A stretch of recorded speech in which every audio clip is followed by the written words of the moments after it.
So many systems are on the verge of collapse. If you just look around the world right now, look, we have the political system in America, right? Seems like it's on the verge of collapse because democracy isn't working anymore since leftists refuse to participate in uh the democratic process, which means you go to the voting booths and you elect, you vote for the person you want, and then whoever wins, you respect that winner and you cede power to that representative. That whole system is broken, which is actually kind of interesting because the system of representative government, I believe, is obsolete.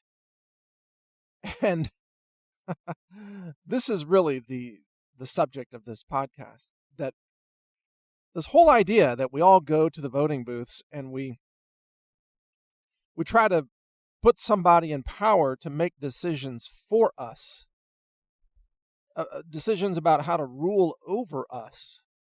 I think that entire idea is obsolete. I think it is about to be overthrown in terms of human history. I mean, maybe not this year or next year, but in a big picture point of view, over the next decade or two, perhaps, that whole system seems like it's on the way out. And why? Well, because everybody's connected now. Everything can be local. People want to make decisions about their own lives at a local level. They don't want some distant bureaucrat telling them what to do. In essence, more and more people are becoming pro-liberty people. They're becoming pro-10th Amendment type of people, meaning the decentralization of federal power and the distribution of redundant, self-sustaining systems of control down to the local level. And I think that's actually the future. I mean, I should say I hope that's the future of humanity, because why do we need representatives in Washington anyway? Why do we need a central federal tax authority to take money from all of us and then spend it in ways that we don't approve? That whole model seems insane to awake, aware people now.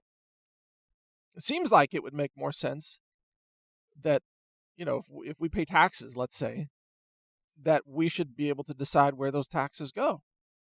Wouldn't that be very interesting and totally different? Imagine if the federal law was, let's say, you have to pay a 20% flat tax on your income, but you get to decide where those taxes go. You can designate how much to the Pentagon or zero if you don't want to support the Pentagon.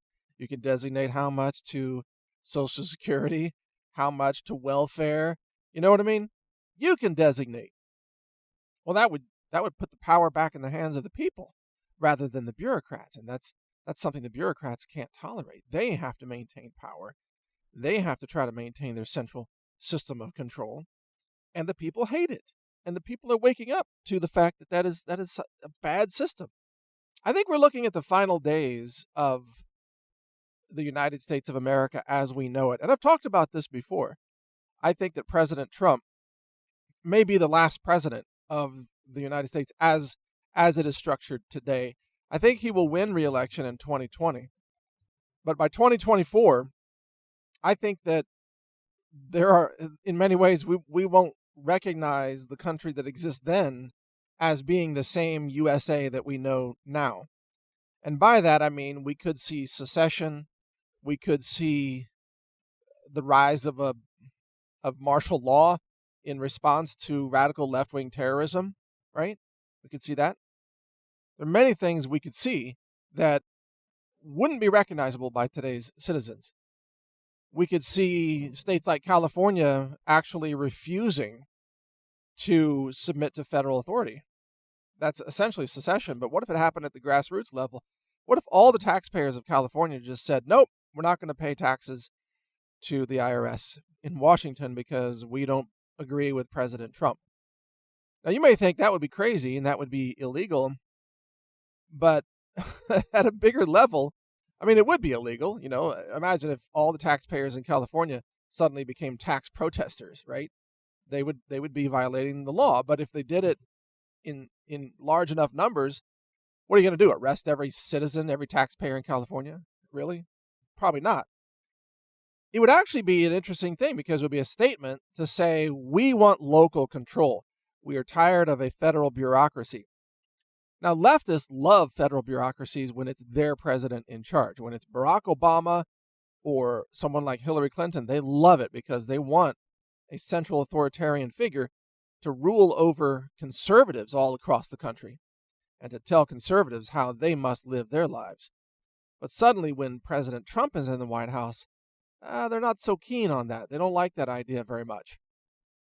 Suddenly, they become more pro-liberty. Isn't that interesting? Suddenly, they're in favor of decentralization of federal authority.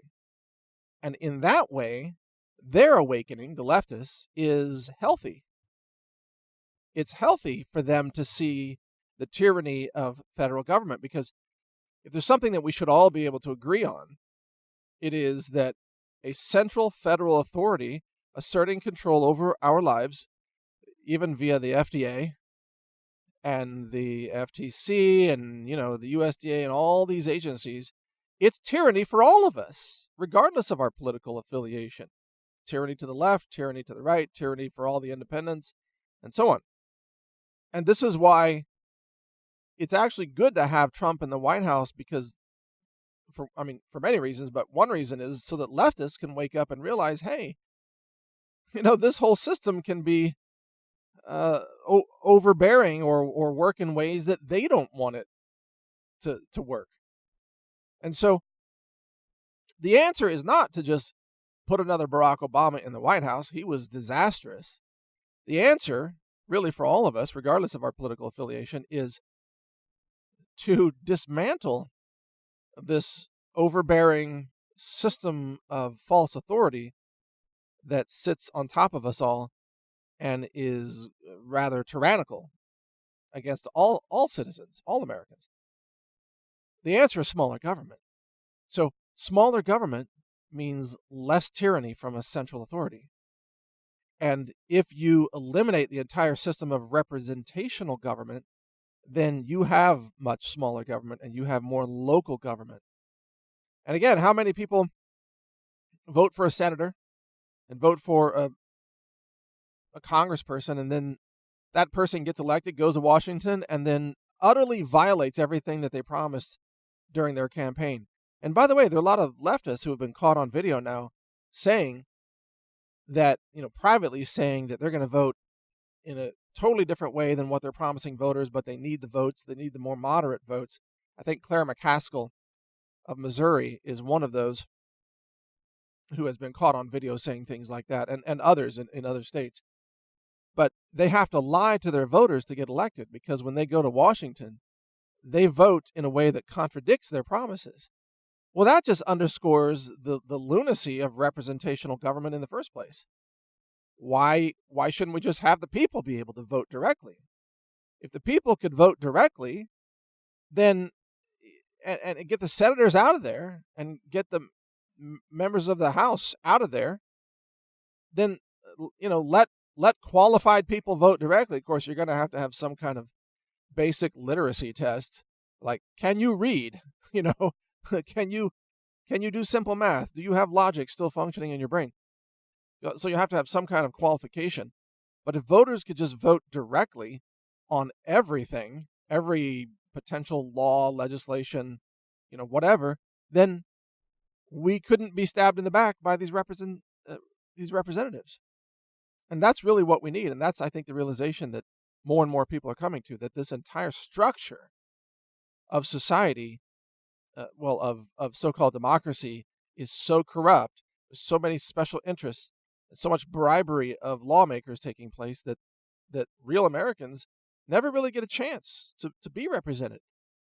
And their voice doesn't even count anymore. And I think that people are sick of that. As democracy in America continues to be rejected by the political left, we may see more and more calls for really comprehensive reform that could change the entire structure of what we know. And if there's a collapse and a rebuilding of society, then the rebuilding of society could take place in the image of an entirely new idea of participatory democracy. But we also still need a Bill of Rights, of course, because you can't let the lunatic mob overrule individual liberties. And so one of the legitimate roles of government is to protect the individual from the mob. And that's what the Bill of Rights is all about. So you can't have a situation where just because the majority of insane lunatics votes to take away everyone's right of self-defense, you can't allow the lunatic mob to take away the right of self-defense. The right of self-defense has to be something that is eternally protected, that every individual has that right, regardless of what the mob wants. So there are many issues to think about here, but overall, I think that the system of government under which we're living now is on its last legs. So we'll see what happens. In the meantime, participate in the system that we have, by the way. Go out and vote. We need to continue to protect freedom and liberty using the system we have until a different system comes along. So thanks for listening. Mike Adams here. You can hear more of my podcasts at healthrangerreport.com. You can watch at real.video. Take care. Learn more at healthrangerreport.com. Thank you for watching. If you want to support our mission, visit us at healthrangerstore.com for the world's largest selection of lab-verified superfood and nutritional products for healthy living.